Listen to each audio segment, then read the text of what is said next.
అమ్మా ఈ బాక్స్ ఎక్కడ కొన్నావమ్మా? భలే బాగుందమ్మా. దీనికోసం నేను ఎంత వెతికానో దొరకనే లేదు. నాకు ఇది కావాలమ్మా. తీసుకో అమ్మా. అమ్మా ఈ ఫ్లవర్ వాజ్ ఎక్కడ తీసుకున్నావమ్మా? సంతలో తీసుకొచ్చాను. కూతురు వస్తుంది, ఒకటి రెండు ఎక్స్ట్రా తీసుకురావాలని తెలీదా నీకు? నాన్న మీ అల్లుడు గారు ఎప్పుడు మీ గురించి అడుగుతూనే ఉంటారు నాన్న. ఎందుకమ్మా? వరకట్న మొత్తం ఇచ్చేసాం కదా.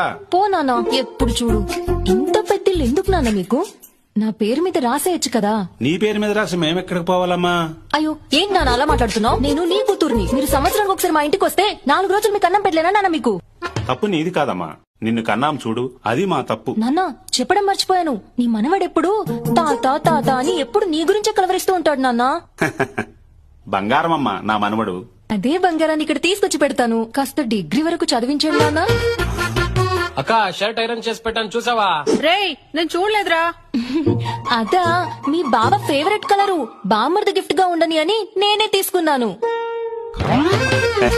అమ్మా అమ్మా అమ్మా అమ్మా నాన్న మీ ఇద్దరిని వదిలి వెళ్ళడానికి నాకు మనసు రావడం లేదు. వచ్చే వారం తొందరగా వచ్చేస్తాను.